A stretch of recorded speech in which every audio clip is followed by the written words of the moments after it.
അമ്മേ പരിശുദ്ധ അമ്മേ, അമ്മേ പരിശുദ്ധ ദൈവമാതാവേ, കൃപാസനത്തിലൂടെ ഞങ്ങളുടെ ദേശത്തിനും അമ്മ മധ്യസ്ഥം തേടി തന്ന എല്ലാ അനുഗ്രഹങ്ങൾക്കും കൃപകൾക്കും ഞങ്ങളിപ്പോൾ ഹൃദയം നിറഞ്ഞ നന്ദി പറയുന്നു.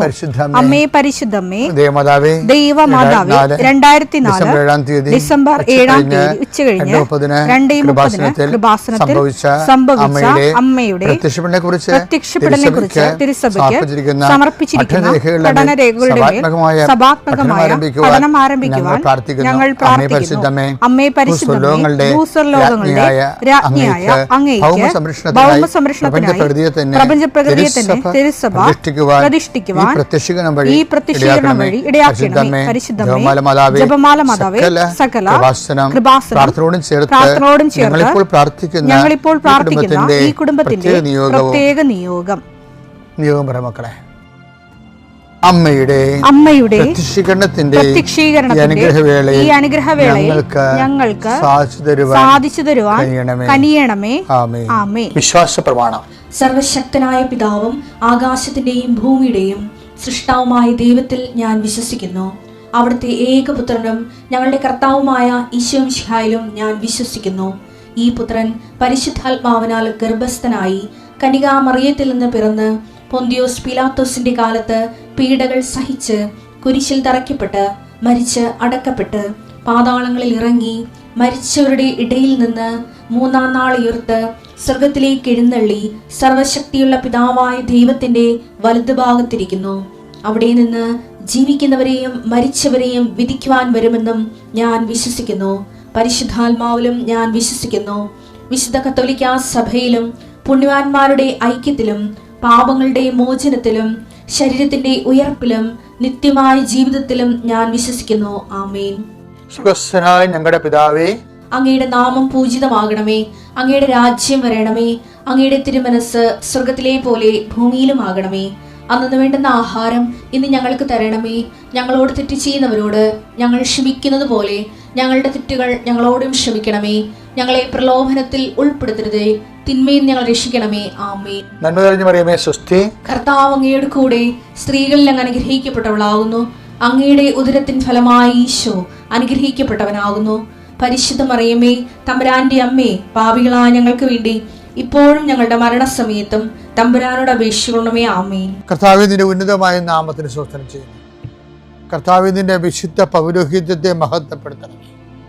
കർത്താവെ, സഭയിലുള്ള സാന്നിധ്യം പ്രകടമാക്കണം. 40 വർഷം ഞാൻ അർപ്പിച്ച കൃപാനയുടെ യോഗ്യതയാണ്. കൃപാസ്ഥാനത്താറെ ജീവനോടെ പ്രത്യക്ഷപ്പെട്ട പരിശുദ്ധ അമ്മയുടെ മാധ്യസ്ഥത്തിലെ ഞാൻ മക്കളെ ആശീർവദിക്കുന്നു. ഈശോയെ, എവിടെയെങ്കിലും യാത്ര ചെയ്യുന്ന മുമ്പ് ഇതൊന്ന് കൂടിയിട്ട് പോണവരുണ്ട്. ഈശോയെ, അവർ മക്കളുടെ ഇന്നത്തെ മുഴുവൻ യാത്രകൾ ഞാൻ അങ്ങേക്ക് ഏൽപ്പിക്കുന്നു.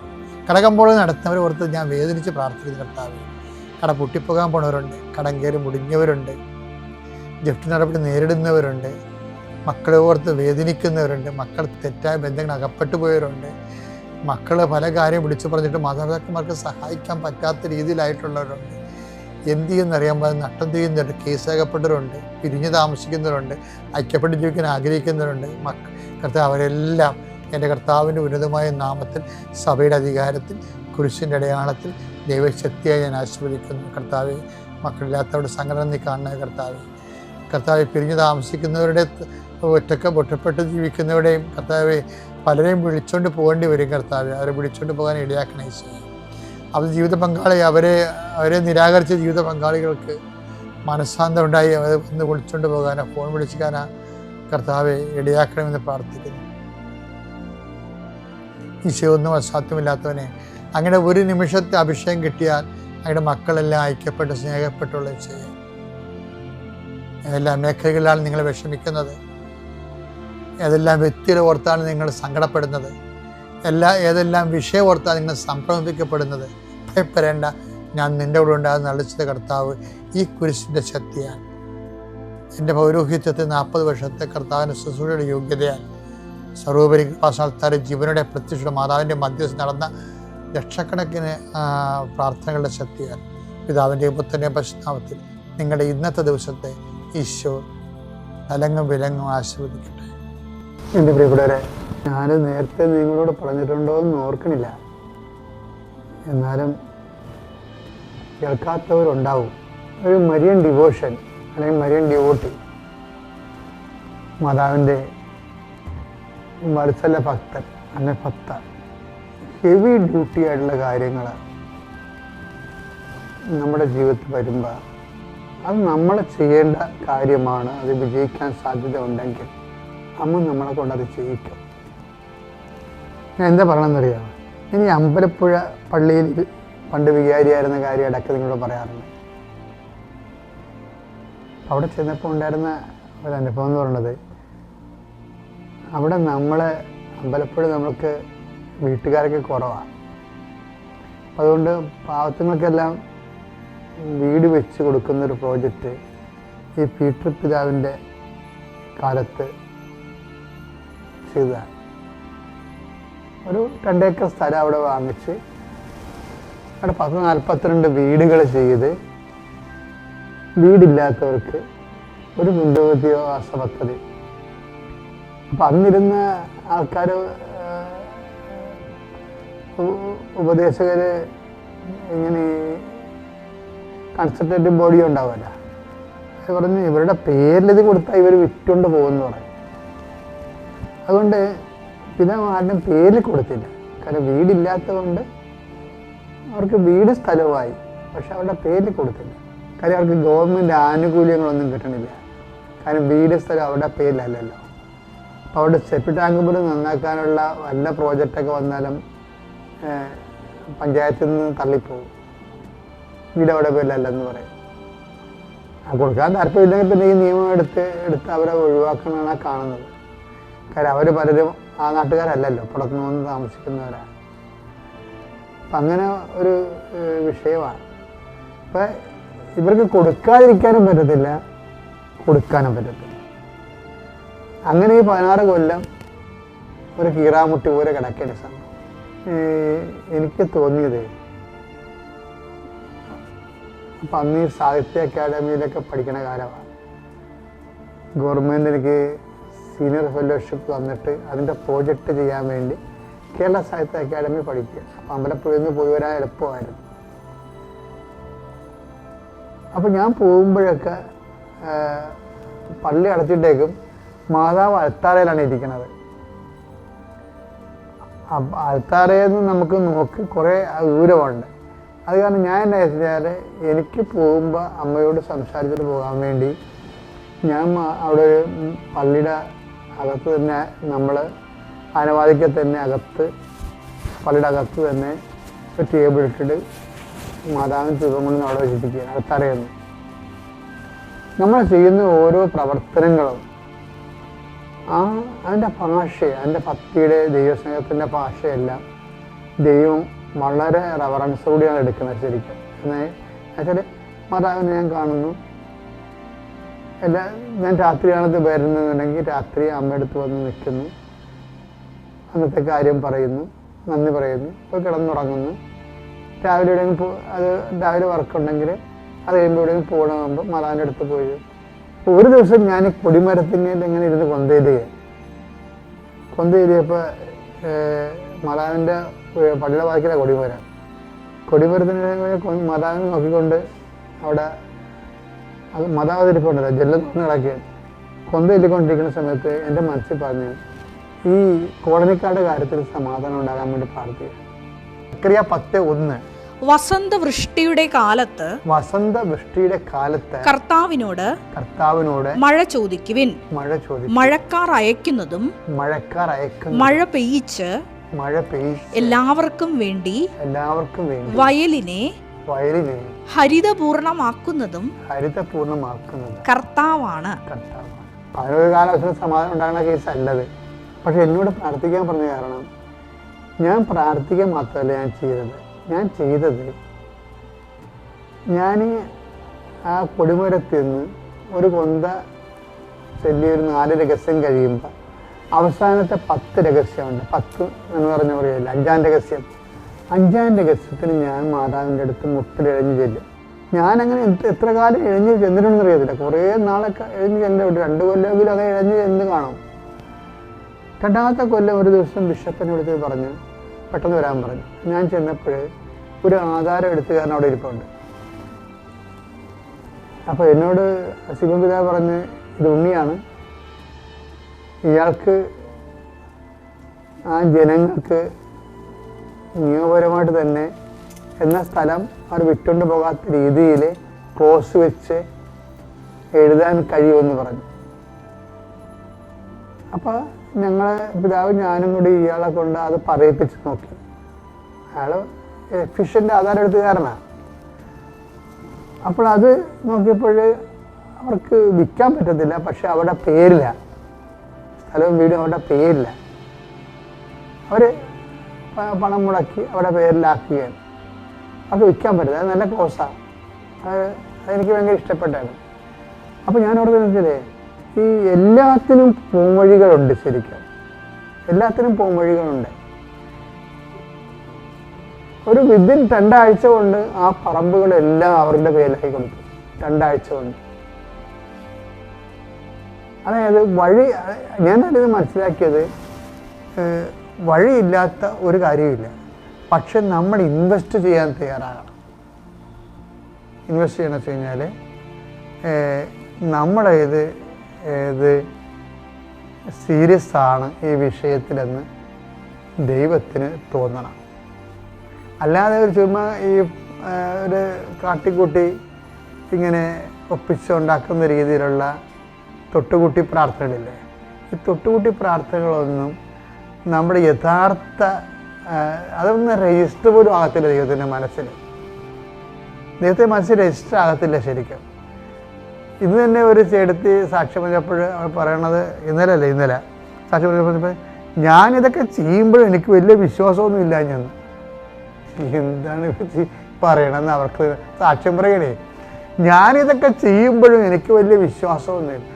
ഉടമ്പടി എടുത്തിട്ട് ഉടമ്പടി പ്രകാരം ചെയ്യുന്ന കാര്യങ്ങളിലും അവർക്ക് അതിൻ്റെ അകത്ത് വിശ്വാസം ഇൻവെസ്റ്റ് ചെയ്യാൻ പറ്റും. അപ്പോഴാണ് ഇപ്പോൾ സാധാരണ പ്രാർത്ഥനക്കാരെ എപ്പോഴും ശ്രദ്ധിക്കേണ്ട വിഷയം ഇതാണ്. നമ്മൾ ചെയ്യുന്ന കാര്യങ്ങൾ ദൈവം അംഗീകരിക്കാൻ വേണ്ടി മാത്രം സത്യസന്ധവും അർപ്പണ മനോഭാവം ഉണ്ടാകണം. എന്നാൽ പിന്നെ ഏത് ഊരാ കൊടുക്കുകയാണെങ്കിൽ മാതാവ് അഴിച്ച് കഴിയട്ടെ. എൻ്റെ പേര് ഉഷ സുനീഷ്. ഞാൻ വയനാട്ടിൽ എടപ്പെട്ടി ഇടവകയിൽ നിന്നും വരുന്നു. ഞാൻ ആദ്യമായി തീർത്ഥാടന ഉടമ്പടി എടുത്തത് 15/5/2022 എൻ്റെ പ്രധാന ഉടമ്പടി നിയോഗം എന്നത്, ഞാൻ 8 വർഷമായി വാടക വീട്ടിലാണ് താമസിച്ചിരുന്നത്. ഞങ്ങൾക്കൊരു വീടും സ്ഥലവും ലഭിക്കാൻ വേണ്ടിയിട്ടായിരുന്നു ഞാൻ പ്രധാനമായിട്ടും ഉടമ്പടി നിയോഗം വെച്ചത്. എനിക്ക് ആദ്യത്തെ ഉടമ്പടി തീർത്ഥാടന ഉടമ്പടി എടുത്തു. അതിനുശേഷം ഞാൻ 1ാമത് വന്ന് പുതുക്കി. 1ാമത്തെ പുതുക്കലിന് ശേഷവും എനിക്ക് ഈ നിയോഗം സാധിച്ചില്ല. ബാക്കി നിയോഗങ്ങളെങ്കിലും എല്ലാം ഒരുമാതിരി എല്ലാം സാധിച്ചെങ്കിലും ഈ ഒരു നിയോഗം മാത്രം സാധിച്ചു കിട്ടിയില്ല. ഇതിനോടിടയ്ക്ക് 2ാമത് ഞാൻ ഉടമ്പടി പുതുക്കാനായിട്ട് വരുന്നതിൻ്റെ തലേദിവസം ഇതിനോടിടയ്ക്ക് ഞാനൊരു 50 വീടെങ്കിലും പോയി കണ്ട്. പക്ഷേ ഞങ്ങളുടെ സാമ്പത്തിക സ്ഥിതിയും ഇതൊക്കെ വെച്ച് നോക്കുമ്പോൾ ഞങ്ങൾക്ക് വീട് എടുക്കാനുള്ള സാഹചര്യമില്ലായിരുന്നു. ഞങ്ങൾക്ക് ഇഷ്ടപ്പെടുന്ന വീടിന് വില അധികമാവും, അല്ലെങ്കിൽ തീരെ പറ്റില്ലാത്ത ഒരു വീടായിരിക്കും. അപ്പോൾ ഞങ്ങളിങ്ങനെ പോയി 2ാമത്തെ പുതുക്കലിന് വരുന്നതിന് മുമ്പ് തലേദിവസം ഞങ്ങൾ വീട് കാണാനായിട്ട് പോയി 2-3 വീട് കണ്ടു. അതിനുശേഷം തിരിച്ചു വന്നപ്പോൾ ഞങ്ങൾക്ക് വീടൊന്നും ഇഷ്ടപ്പെട്ടില്ല. ഞങ്ങൾ ഉദ്ദേശിച്ച തരത്തിലുള്ള ഒരു വീട് ലഭിച്ചില്ല. അപ്പം എനിക്ക് ഭയങ്കര സങ്കടമായി. ഞാൻ കരഞ്ഞുകൊണ്ടാണ് വീട്ടിലേക്ക് വന്നത്. അന്ന് വൈകുന്നേരം ഞങ്ങൾ ഇങ്ങോട്ട് പോരാൻ വേണ്ടി ഇരിക്കുകയാണ്. അപ്പം ഞാൻ ഇതിന് മുമ്പ് ഒരു സാക്ഷ്യം കേട്ടിട്ടുണ്ട്.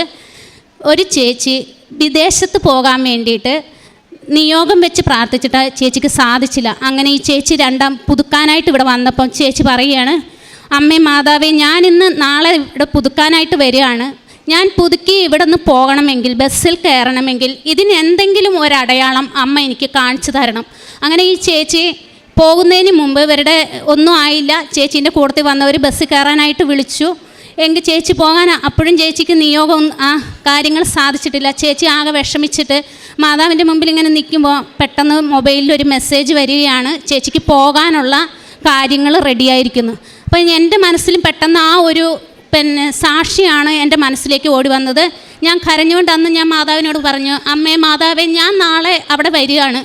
എനിക്ക് നാളെ അവിടുന്ന് പോരുന്നതിന് മുമ്പ് എന്തെങ്കിലും ഒരു അടയാളം നീ കാണിച്ചു തരണം. കാരണം എനിക്കറിയത്തില്ല, ഞാൻ വയനാട്ടിലാണ്. ഇതിന് എന്തടയാളമാണ് ആലപ്പുഴയിൽ കിട്ടുക അതെനിക്കറിയത്തില്ല.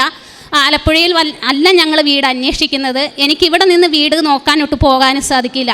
എങ്കിലും ഞാൻ അങ്ങനെ തന്നെ കരഞ്ഞ് പ്രാർത്ഥിച്ചു. ഞാനിവിടെ വന്ന് ഉടുമ്പടി പുതുക്കിയതിന് ശേഷം ഞങ്ങൾ ഭക്ഷണം കഴിക്കാനായി പുറത്തിറങ്ങി. ഞാൻ മൊബൈലെടുത്തു.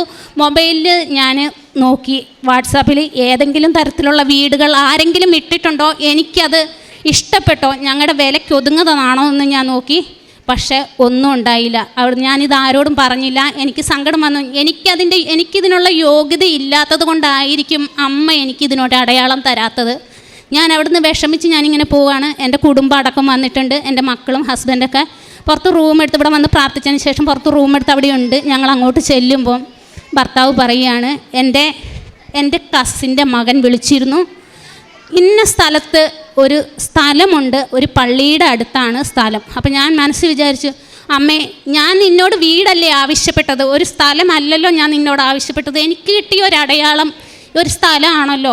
സ്ഥലം വാങ്ങി, സ്ഥലത്തിന് ഭയങ്കര വിലയാണ്, സ്ഥലം വാങ്ങി വീട് വെക്കാമെന്ന് പറഞ്ഞാൽ ഞങ്ങൾക്ക് പറ്റുന്ന കാര്യമല്ല. അതുകൊണ്ട് ഞങ്ങൾ അങ്ങനെ ഒരു സ്ഥലം വാങ്ങാൻ ഉദ്ദേശിച്ചിരുന്നില്ല. അപ്പോൾ ഞാൻ ഇങ്ങനെ മനസ്സ് വിചാരിച്ചു, എൻ്റെ മാനുഷികമായ ചിന്തയിൽ ഞാൻ വിചാരിച്ചു, എനിക്ക് അടയാളം ഇതൊരടയാളമായിട്ട് അമ്മ തന്നെങ്കിലും ഇതൊന്നും അല്ലല്ലോ ഞാൻ ചോദിച്ചതെന്ന് വിചാരിച്ച് ഞാൻ മിണ്ടാതെ പോയി. വീട്ടിൽ ചെന്നു. ഞാനിത് തന്നെ എൻ്റെ മനസ്സിൽ വീണ്ടും വീണ്ടും വന്നു, ഈ സ്ഥലമാണല്ലോ അമ്മ കാണിച്ചു തന്നേന്ന്. ഒരാഴ്ച കഴിഞ്ഞു. ഭർത്താവ് പറഞ്ഞു, നമുക്ക് സ്ഥലം കാണാൻ പോകാം. ഞാൻ ചോദിച്ചു, നമ്മൾ സ്ഥലം അല്ലല്ലോ വീടല്ലേ ഉദ്ദേശിച്ചേക്കണേന്ന്. അപ്പോഴത്തേക്ക് എൻ്റെ മനസ്സിലേക്ക് ഈ ചിന്ത വന്നു, അമ്മ തന്ന അടയാളം ഇനി ഇതാണോ എടുക്കാൻ പോകുന്നത്. ചെന്ന് കണ്ടു, സ്ഥലം ഇഷ്ടപ്പെട്ടു. സ്ഥലം ഞങ്ങൾ ടോക്കൺ കൊടുത്തു. ഞങ്ങൾ ഉദ്ദേശിച്ചതിനെ കഴിഞ്ഞും വലിയൊരു വില കൊടുത്താണ് ഞങ്ങൾ സ്ഥലം വാങ്ങിയത്. 10 സെൻറ്റ് സ്ഥലം എടുത്തു. 3 ലക്ഷം രൂപ അഡ്വാൻസ് കൊടുത്തു. അവിടെയും തടസ്സങ്ങൾ മാറിയില്ല. 3 ലക്ഷം രൂപ അഡ്വാൻസ് കൊടുത്തതിന് ശേഷം അവർക്കൊരു 7 ലക്ഷം രൂപയും കൂടെ അവർക്ക് ചെറിയൊരു കടമുണ്ട്, രജിസ്ട്രേഷന് മുമ്പ് കൊടുക്കണം എന്ന് പറഞ്ഞു. ഞങ്ങളത് കൊടുക്കാം, 7 ലക്ഷം കൂടെ കൊടുക്കാം എന്ന് വിചാരിച്ച് പോകുന്നതിന് മുമ്പാണ് അറിയുന്നത് സർവൈവർ വന്ന് അളന്നു. സ്ഥലം ഞങ്ങൾ ഉദ്ദേശിച്ച ഒരു വീതിയിൽ കിട്ടുന്നില്ല. അപ്പം കേൾക്കുന്നവരൊക്കെ പറയും, ഇവരെ പോയി സ്ഥലം അന്വേഷിച്ച് നടന്നിട്ട് ഇങ്ങനെ ഒരു സ്ഥലമാണല്ലോ കിട്ടിയത്. കാരണം ഒരു വണ്ടി ഷെഡൊക്കെ ഉണ്ടാക്കണമെങ്കിൽ അതിനുള്ള വീതി ഞങ്ങൾക്കാകുന്നില്ല. ദൈവമേ, എല്ലാവരും കുറ്റം പറയുമല്ലോ. അപ്പോൾ എൻ്റെ മനസ്സിലേക്ക് വിചാരിച്ച് ഞാനിത് അതിനുശേഷം ഞാൻ കുറച്ച് പേരോടൊക്കെ പറഞ്ഞായിരുന്നു, മാതാവ് തന്ന അടയാളമാണ്, ഞങ്ങൾ സ്ഥലം ഉദ്ദേശിച്ചില്ലെങ്കിൽ സ്ഥലമാണ് കിട്ടിയതെന്ന്. അവസാനം ഞാൻ കരഞ്ഞു പ്രാർത്ഥിച്ചു, 7 ലക്ഷം കൊടുക്കുന്നത് എങ്ങനെ, ഈ സ്ഥലക്കച്ചവടം ഇതായി പോകും, ആകെ മോശം കേടാണ്, അമ്മ തന്ന സ്ഥലമാണെന്ന് ഞാൻ പറഞ്ഞു. ഇനി എന്ത് ചെയ്യുമെന്ന് വിചാരിച്ച് ഞാൻ മാതാവിനോട് പ്രാർത്ഥിച്ചു, അമ്മേ, നീ തന്ന സ്ഥലമാണെങ്കിൽ നീ ഇതിലെന്തെങ്കിലും പ്രവർത്തിക്കണം. ഞങ്ങൾക്ക് അതിന് യോജിച്ച ഒരു 18 മീറ്റർ വീതിയെങ്കിലും ഞങ്ങൾക്കതിന് കിട്ടണം. നീ പ്രവർത്തിച്ച് നീ തന്ന സ്ഥലമാണെങ്കിൽ നീ തന്നെ ഇതിൽ പ്രവർത്തിക്കണം. ഒരു സർവൈവർ വന്ന് അളന്നുപോയ സ്ഥലം നമുക്കൊരിക്കലും രണ്ടാമത് അളന്ന് ആരും തരികയില്ല എന്നാണ് എൻ്റെ വിശ്വാസം. ഞാൻ അങ്ങനെയാണ് കേട്ടിരിക്കുന്നത്. അങ്ങനെ ചെന്നു, ഭർത്താവ് ചെന്ന് വീതിയുടെ കാര്യം ചോദിച്ചു. അവർ പറഞ്ഞു, സ്ഥലം തരാൻ ഉദ്ദേശിച്ചവർ പറഞ്ഞു, നിങ്ങൾക്ക് 3 ലക്ഷം രൂപ അഡ്വാൻസ് തന്നതും ടോക്കൺ തന്ന പൈസയും ഞങ്ങൾ തിരിച്ചു തരാം, അല്ലാതെ ഇത് വഴിക്ക് സ്ഥലം വിട്ടിട്ടുണ്ട്, അവർക്ക് പ്ലോട്ടാക്കി കൊടുക്കാനുള്ളതാണ്, ഞങ്ങൾക്ക് മാത്രം വീതി കിട്ടിയാൽ പോരാ, ബാക്കി കൊടുക്കുന്നവർക്കും വീതി കിട്ടണം. അപ്പോൾ അവർ പെട്ടെന്ന് എന്താണെന്നറിയത്തില്ല, സർവൈവറെ വിളിച്ചു. സർവൈവർ പറഞ്ഞു, ഞാൻ വരാം. രണ്ടാമത് വന്നു, സ്ഥലം അളന്നു. 18 മീറ്റർ വീതിയിൽ ഞങ്ങൾക്ക് ആ സ്ഥലം അളന്ന് കിട്ടി വീണ്ടും രണ്ടാമത്. പിന്നെ ഞങ്ങൾ ആ സ്ഥലത്തിന് രജിസ്ട്രേഷൻ കഴിഞ്ഞു. അതിനുശേഷം ഞങ്ങൾ ആ സ്ഥലത്തിൽ കിണർ കുത്താനായി ചെന്നു. 10 സെൻറ്റ് സ്ഥലമേ ഉള്ളൂ. സ്ഥാനം നോക്കിയപ്പം 2 സ്ഥലത്ത് മാത്രമേ വെള്ളം കാണുന്നുള്ളൂ. വെള്ളം കാണാമെന്ന് പറഞ്ഞാൽ ഒരു സ്ഥലം ഒരു നടുക്ക് ഭാഗത്തായിട്ട് ഏകദേശം വരും, വീടിൻ്റെ ഒരു നടുക്ക് ഭാഗത്തായിട്ട് അവിടെ കുറച്ച് വെള്ളമേ ഉള്ളൂ. രണ്ടാമത് കണ്ട സ്ഥലം ഒരു സൈഡിലായിട്ടാണ് വരുന്നതെങ്കിലും അവിടെ ഏപ്രിൽ മെയ് മാസത്തിൽ സ്ഥാനം കണ്ടതുകൊണ്ട് നിങ്ങൾക്ക് വീട്ടാവശ്യത്തിനുള്ള വെള്ളം കിട്ടുമായിരിക്കും. ഒറ്റപ്പാറയാണ്, അത് കാരണം വെള്ളം കിട്ടാൻ ഇച്ചിരി ബുദ്ധിമുട്ടാണ്. 260 അടിയെങ്കിലും താഴ്ത്തിയാൽ മാത്രമേ നിങ്ങൾക്ക് ചെറുതായിട്ട് വെള്ളം കാണാൻ പറ്റുള്ളൂ. 350 അടി എങ്കിലും താഴ്ത്തിയാൽ മാത്രമേ വീട്ടാവശ്യത്തിനുള്ള വെള്ളം കിട്ടുള്ളൂ എന്ന് പറഞ്ഞു. ഞങ്ങളാകെ വിഷമത്തിലായി. ഞാൻ സ്ഥലം ഇതിന് വന്നതിന് മുമ്പ്, സ്ഥാനം നോക്കാൻ വരുന്നതിന് മുമ്പ് പോയി ഉപ്പൊക്കെ ഇട്ട് പ്രാർത്ഥിച്ചു. ഞങ്ങൾ വീട്ടിലേക്ക് പോകുന്നു. ഇനി എന്ത് ചെയ്യും, 10 സെൻറ്റ് സ്ഥലമല്ലേ ഉള്ളൂ, അതിൽ പിന്നെ വേറെ എവിടെയും സ്ഥാനം ഇല്ല, എന്ത് ചെയ്യുമെന്ന് വിചാരിച്ചു. ഭർത്താവ് പറഞ്ഞു, ലൈറ്റ് ക്യാൻഡിൽ റിക്വസ്റ്റ് ഇടാം എന്ന് പറഞ്ഞു. ഞാൻ ചോദിച്ചു, എൻ്റെ പേരിൽ ഇടണോ? കാരണം പ്രാർത്ഥനകളൊക്കെ ചെല്ലണം ഒക്കെ ചെയ്യണമെന്ന് പറഞ്ഞു. അപ്പോൾ പറഞ്ഞു കുഴപ്പമില്ല. ഞാൻ പറഞ്ഞു ബുധനാഴ്ച ഉപവാസം, ഒരു നേരത്തെ ഭക്ഷണം ഉപേക്ഷിക്കണം, പറ്റുമോ? അപ്പോൾ പറഞ്ഞു കുഴപ്പമില്ല, ഞാൻ ചെയ്തോളാം എന്ന് പറഞ്ഞു. ഞങ്ങൾ ലൈറ്റ് ക്യാൻഡിൽ പ്രയർ റിക്വസ്റ്റ് ഇട്ടു. കിണർ കുത്താൻ വന്നപ്പോൾ അവർ അവിടെയും തടസ്സങ്ങളൊക്കെ ഒരുപാടുണ്ടായിരുന്നെങ്കിലും കിണർ കുത്താൻ വന്നു. ഞാൻ പോയില്ലായിരുന്നു. ഉപ്പ് കൊടുത്തു വിട്ടു. വിശ്വാസ പ്രമാണം ചൊല്ലി നന്നായിട്ട് പ്രാർത്ഥിച്ച് അതിന് ചുറ്റും ഇടാൻ പറഞ്ഞു. അതിന് ചുറ്റും വിശ്വാസ പ്രമാണം ചൊല്ലി ഉപ്പിട്ടു. അതിനുശേഷം ഞാൻ വീട്ടിലായിരുന്നു. ഞാൻ വന്ന് ഉടമ്പടി ധ്യാനം കൂടിക്കൊണ്ടിരിക്കുന്ന ദിവസം ഒന്നും ആയില്ല, 130 അടി ഒന്നും ആയിട്ടില്ല എന്ന് പറഞ്ഞു വിളിച്ച് ഞാൻ പ്രാർത്ഥിച്ചു. അമ്മേ, ഞാൻ ഈ ഉടമ്പടി ധ്യാനം കഴിയുന്നതിന് മുമ്പ് നീ എന്തെങ്കിലും ഒരു നല്ല സൂചന എനിക്ക് തരണം എന്ന് പറഞ്ഞാൽ, ഞാൻ ഉടമ്പടി ധ്യാനം കഴിഞ്ഞ് ചെവിയിലൊക്കെ തൈലം തേച്ചു. ഞാൻ പോയി വിളിച്ചു. എന്നോട് പറഞ്ഞു 160 അടി ചെറുതായിട്ട് വെള്ളം കാണാൻ തുടങ്ങിയിട്ടുണ്ട്, നന്നായി പ്രാർത്ഥിച്ചോളാൻ പറഞ്ഞു. ഞാൻ പെട്ടെന്ന് എൻ്റെ വീട്ടിലായതുകൊണ്ട് ഞങ്ങളുടെ വീടിൻ്റെ കിണറിൻ്റെ അടുത്തേക്ക് ഞാൻ പോയി. ഉടമ്പടി ഉപ്പ് എടുത്തുകൊണ്ടാണ് ഞാൻ പോയത്. പോയ വഴിക്ക് ഞാൻ ചെന്ന് ഞാൻ മാതാവിനോട് പറഞ്ഞു, മാതാവേ, ഞാൻ 7 പ്രാവശ്യം ഈ കിണറിൻ്റെ ചുറ്റിനും നടന്ന് പ്രത്യക്ഷീകരണ പ്രാർത്ഥന ചെല്ലും. അതിനുശേഷം ഞാനിവിടെ ഉപ്പിട്ട് പ്രാർത്ഥിക്കും. അന്ന് ഉപ്പിട്ട് പ്രാർത്ഥിച്ച് ഞാൻ വരുമ്പോഴത്തും എനിക്ക് ഒരു നല്ല വാർത്ത കേൾക്കാൻ ഇടയാക്കണം. ഞാൻ ഫോൺ എടുത്തില്ല, കുറച്ച് താഴെയാണ് കിണർ. ഞാൻ പോയി ഉടമ്പടി പ്രത്യക്ഷീകരണ പ്രാർത്ഥന ചൊല്ലി ഒരു 5 വട്ടം പ്രത്യക്ഷീകരണ പ്രാർത്ഥന ചൊല്ലി ഉപ്പിട്ട് കാണുമായിരിക്കും. അപ്പോഴത്തേക്കും ഹസ്ബൻഡ് വിളിച്ചു, 195 അടിയിൽ നല്ല വെള്ളമായി എന്ന് പറഞ്ഞു. 7 വട്ടം പ്രത്യക്ഷീകരണ പ്രാർത്ഥന ചൊല്ലി ഉപ്പിട്ട് ഞാൻ തിരിച്ചു കയറി വന്നു. മോള് പറഞ്ഞു, അമ്മേ, അപ്പായി വിളിച്ചിരുന്നു എന്ന് പറഞ്ഞു. ഞാൻ ചെന്ന് ഫോൺ എടുത്ത് വിളിച്ചപ്പോൾ പറഞ്ഞു 220 അടി മാത്രം മതി. 260 അടി താഴ്ചയിൽ വെള്ളം ചെറുതായിട്ട് കാണുകയുള്ളൂ എന്ന് പറഞ്ഞ സ്ഥാനത്ത് 160 അടി താഴ്ചയിൽ ഞങ്ങൾ വെള്ളം കണ്ടു. 195 അടി താഴ്ചയിൽ നല്ലോണം വെള്ളമായി. 220 അടി താഴ്ച കൊണ്ട് ഞങ്ങൾ നിർത്തി. 350 അടിയിൽ ഞങ്ങൾക്ക് വീട്ടാവശ്യത്തിനുള്ള വെള്ളം കിട്ടുമെന്ന് പറഞ്ഞ സ്ഥാനത്താണ് ഞങ്ങൾ 220 അടിയിൽ വെള്ളം കണ്ട് നിർത്തിയത്. അതിനുശേഷം ഞങ്ങൾ മൂന്നാമത് ഞാൻ പിന്നെ പുതുക്കാൻ വന്നില്ല. ഇത് 3ാമത്തെ പുതുക്കൽ ഞാൻ ഇപ്പോഴാണ് വരുന്നത്. സാധാരണ ഞാൻ ചിലപ്പോൾ 1, 2, 3 മാസം ഗ്യാപ്പിട്ട് കഴിയുമ്പോഴാണ് വരുന്നത്. ഞാൻ സാധാരണ ഓൺലൈൻ ഉടമ്പടി എടുക്കാറില്ല. അന്ന് ഞാൻ പറഞ്ഞു എനിക്ക് ഓൺലൈൻ ഉടമ്പടി എടുക്കണം. ഞാൻ ഉടമ്പടി എടുത്തു. കുറച്ച് ദിവസം കഴിഞ്ഞു. ഇതെൻ്റെ മകള് അൽന മരിയ.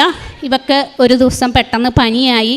ഇവൾ സ്കൂളിൽ പോയി, മേലുവേദനയൊക്കെ ഉണ്ടെന്ന് പറഞ്ഞ് സ്കൂളിൽ നിന്ന് വന്ന് പനിച്ചു വന്നു. പനിയുടെ മരുന്ന് കൊടുത്ത് കിടത്തി. പിറ്റേ ദിവസം രാവിലെ അവൾക്ക് വീണ്ടും രാത്രി മുഴുവൻ പിച്ചും പേയും പറഞ്ഞിരിക്കുകയാണ്. രാവിലെ അവൾ പറഞ്ഞു എനിക്ക് കുഴപ്പമില്ല, ഞാൻ സ്കൂളിൽ പോയിക്കോളാം. അവൾ സ്കൂളിൽ പോയി തിരിച്ച് വന്നപ്പോൾ അവൾ പനിച്ച് ഭയങ്കരമായിട്ടാണ് വന്നത്. രാത്രി വയറുവേദനയുണ്ട്. ഇവർക്ക് ഗ്യാസിൻ്റെ അസുഖമുള്ളതുകൊണ്ട് വയറുവേദനയുണ്ട്. എന്താ നിനക്ക് വയറുവേദന, ഗ്യാസ് ഇതിൻ്റെ ഒന്നും കഴിച്ചില്ലല്ലോ എന്ന് ഞാൻ പറഞ്ഞു. അങ്ങനെ അവൾ രാത്രി കിടക്കുന്നതിന് മുമ്പ് ഞാൻ ഇവളോട് പറഞ്ഞ് തൈലം എടുത്ത് പ്രാർത്ഥിച്ച് ഞാൻ ഇവളോട് പറഞ്ഞു, നീ കടന്നോ, ഒരു കുഴപ്പമില്ല, ഛർദ്ദിക്കാൻ വരുന്നുണ്ടെന്ന് പറഞ്ഞ് ഛർദ്ദിക്കൊന്നുമില്ല, നീ ധൈര്യമായിട്ട് കടന്നോളാൻ പറഞ്ഞ് പ്രാർത്ഥിച്ച് കടത്തി. ഒരു 15 മിനിറ്റ് കഴിഞ്ഞ് കാണും കൊച്ചെഴുന്നേറ്റു, ഛർദ്ദിച്ചു, നല്ല പോലെ ഛർദ്ദിച്ചു. ഞാൻ ലൈറ്റ് ഇട്ട് നോക്കി. കൊച്ചിൻ്റെ ഛർദ്ദിയിൽ ഭർത്താവ് എറിഞ്ഞു, എന്താ ഇവളുടെ ഛർദിയിൽ ഒരു കളർ വ്യത്യാസം, കൊച്ചിൻ്റെ ബ്ലഡാണ് അവൾ ഛർദ്ദിച്ചേക്കുന്നത്. അവൾ കഞ്ഞി കുടിച്ച് കടന്നിട്ട് ഒരു വറ്റ് പോലും അതിലില്ല, ബാക്കി മുഴുവൻ ബ്ലഡാണ്. ഇത് പറഞ്ഞുകൊണ്ടിരിക്കുന്നതിനിടയ്ക്ക് അവൾ വീണ്ടും ഛർദ്ദിച്ചു. വീണ്ടും ബ്ലഡ് തന്നെ. ഞങ്ങൾ പെട്ടെന്ന് എടുത്തു കൊണ്ടുപോയി, പെട്ടെന്ന് ഹോസ്പിറ്റലിൽ കൊണ്ടുപോയി. എങ്ങോട്ട് പോകണമെന്ന് അറിയത്തില്ല. ഞങ്ങൾ പേടിച്ച് വേഗം എടുത്തു. ആ പേടിയുടെ ഇടയ്ക്കും എനിക്ക് ഒരു ധൈര്യം ഉണ്ടായിരുന്നു. കാശ്രൂവും തൈലവും ഉപ്പും എൻ്റെ തേനുമൊക്കെ എൻ്റെ കയ്യിലുണ്ട്. ഞാൻ ഓടിപ്പോയി അതെടുത്തു കൈവശം വെച്ചു. ഞാൻ പോണ വഴിക്ക് ഇവൾ പറഞ്ഞു, അമ്മേ, നമ്മൾ ഉടമ്പടി എടുത്തതല്ലേ, പേടിക്കണ്ട. ഇവൾ പേടി കൂടുതലുള്ള കൂട്ടത്തിലാണ്. എങ്കിലും അവൾ എന്നെ ആശ്വസിപ്പിക്കാനായിട്ട് പറഞ്ഞു പേടിക്കണ്ടെന്ന്. ഞങ്ങൾ പോണ വഴിക്ക് ഇപ്പോൾ പല അസുഖങ്ങളാണ് കേൾക്കുന്നത്. ബ്ലഡ് ഛർദ്ദിച്ച് എനിക്ക് ആകെ പേടിയായി. ഞാൻ കരയുന്നുണ്ട്, എന്നാലും ഒരുപാട് ഒച്ച കരയാൻ പറ്റുന്നില്ല, കൊച്ചു പേടിക്കും. അതുകൊണ്ട് ഞാൻ ഒരുപാട് കരയുന്നില്ല. അന്നേരം ഞാൻ പോണ വഴിക്ക് ഞാൻ മാതാവിനോട് പ്രാർത്ഥിച്ചു, മാതാവേ, എൻ്റെ കുഞ്ഞിന് വേറെ ഒരു അസുഖമാണെന്ന് എനിക്ക് കേൾക്കാൻ പാടില്ല. അവൾക്ക് ഒരു സാധാരണ പനി മാത്രമായിരിക്കണേ. എന്താ വേറെ ഒരു കാര്യം എനിക്ക് ഡോക്ടർമാർ പറയുന്നത് കേൾക്കാൻ പറ്റൂല. ഞങ്ങൾ അടുത്തുള്ള ഹോസ്പിറ്റലിൽ കൊണ്ടുപോയി. ചെന്നപ്പോഴാണ് അറിയുന്നത് അവളെ പ്ലേറ്റ്ലെറ്റ് കൗണ്ട് പറ്റെ താന്നു, BP കുറഞ്ഞു, പനി കണ്ടമാനം കൂടി. അധിക പനിയുടെ മരുന്ന് കൊടുത്തിട്ടും അവൾക്ക് കുറയുന്നില്ല. ഞാൻ പറഞ്ഞു, അവർ പറഞ്ഞു, ഇനി ഛർദ്ദിക്കുകയാണെങ്കിൽ കൊച്ചിനെ ICUയിലേക്ക് മാറ്റണം.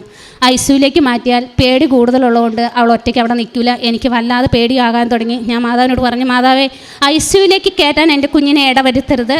എനിക്ക് ഇനി ഛർദ്ദിക്കാനും പാടില്ല, ഛർദ്ദിക്കാനും പാടില്ല, ഛർദ്ദിച്ചാൽ ICUയിൽ കയറ്റുമെന്നാണ് പറഞ്ഞിരിക്കുന്നത്.